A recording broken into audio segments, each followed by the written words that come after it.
Also on Saturday, City Police arrested 28-year-old Tyler Taylor of Grosvenor Avenue and 18-year-old Cassandra Mayhem Benny of Northern Avenue with assault.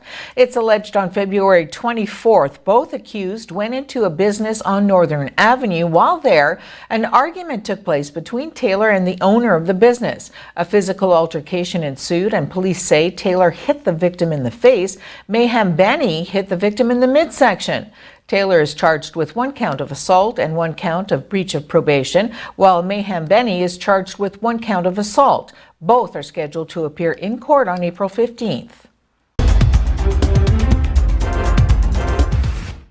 On Saturday, City Police arrested 27-year-old Lori Lamming of Albert Street West for theft and 51-year-old Darren McKay for accessory after the fact. Police say Lamming attended a business on Second Line West. While there, she was seen selecting numerous items, then attempting to leave without paying. The value of the items totaled about $570. Then police say Lamming got into McKay's vehicle and he drove her to another business on Second Line West.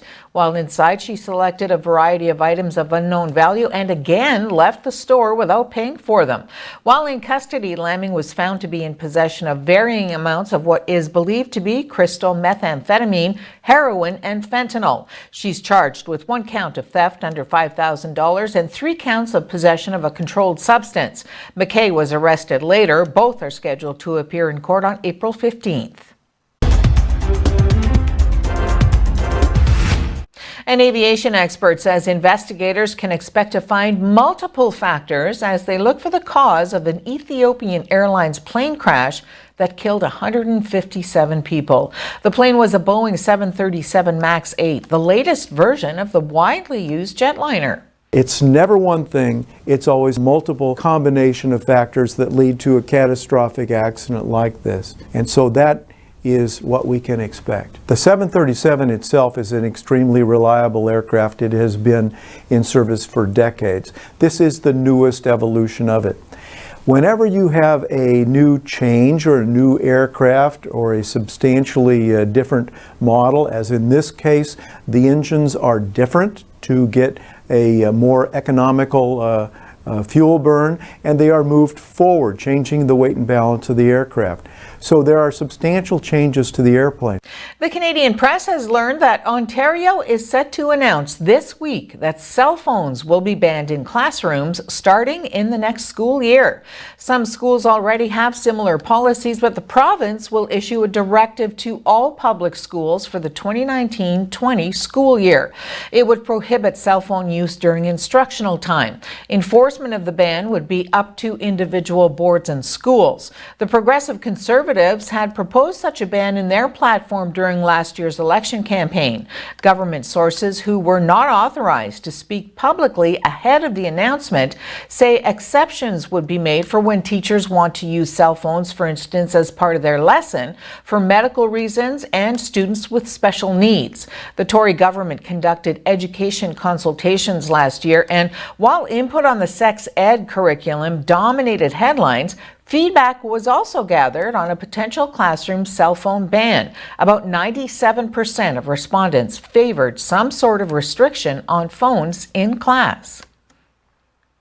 A youth facing terrorism charges in Kingston is due in court for a bail hearing today. He was charged in late January after a Canadian police investigation sparked by a tip from the FBI and has been in custody ever since. His identity cannot be revealed under provisions of the Youth Criminal Justice Act. The RCMP said the youth knowingly facilitated a terrorist activity and counseled another person to deliver, place, discharge, or detonate an explosive or other lethal device in a public place, though they also said no specific target had been set before they moved in.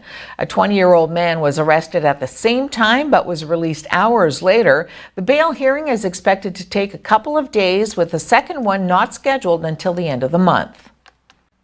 The push for the speedy passage of the new NAFTA is getting a boost from a big advertising campaign in the United States. An alliance of U.S. companies, trade associations, and lobbyists launched a series of TV commercials and digital ads yesterday that it hopes will inspire more Americans to push their congressional representatives to ratify the Continental Trade Agreement. The United States-Mexico-Canada Agreement, signed by the three countries' leaders in November, must be approved by Congress before it comes into force. U.S. President Donald Trump has called on Congress to support the New Deal, which he argues will lift the American farm sector, bring back lost manufacturing jobs, and reinvigorate the auto industry. The campaign by the Pass USMCA coalition promotes what the group sees as the deal's economic benefits. Relatives looking to collect on an American lawsuit against Omar Khadr are asking a Canadian court to force the former Guantanamo Bay prisoner to answer questions about his confession to purported war crimes. As part of the pre-trial process, Khadr has refused to discuss the agreed statement of facts that he signed on which his 2010 conviction before a U.S. military commission was based. He argues the information was derived from torture. Khadr has also refused to answer other questions on the basis of solicitor-client privilege or because the military commission rules prohibit his divulging certain information. The American plaintiffs have now filed a motion in Ontario Superior Court. A hearing date has yet to be set, though, to compel Khadr to answer. At stake is the $134 million American a Utah judge awarded the family of a U.S. Special Forces soldier Khadr is accused of killing in battle in Afghanistan in 2002, and another soldier blinded by shrapnel in one eye. The undefended Utah lawsuit, Khadr was in prison in Canada at the time of the judgment in 2015, leans heavily on a stipulation of fact in which, among other things, he admits to throwing a grenade that killed Sergeant Chris Spear and to being an al-Qaeda terrorist. Khadr subsequently said he signed the stipulation and pleaded guilty as his only way out of the infamous American prison on Cuban soil. U.S. Secretary of State Mike Pompeo is lashing out at Cuba and Russia for continuing to support Venezuelan leader Nicolas Maduro, saying they are contributing to his country's economic crisis. No nation has done more to sustain the death and daily misery of ordinary Venezuelans, including Venezuela's military and their families, than the communists in Havana. Cuba is the true imperialist power in Venezuela. The Cuban government of Miguel Diaz-Canel provides political cover for Maduro and his henchmen so that they may stay in power.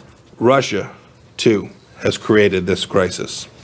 It, too, for its own reasons, is thwarting the Venezuelan people's legitimate democratic hopes and their dreams. Moscow, like Havana, continues to provide political cover to Maduro regime while pressuring countries to disregard the democratic legitimacy of the interim president Guaido.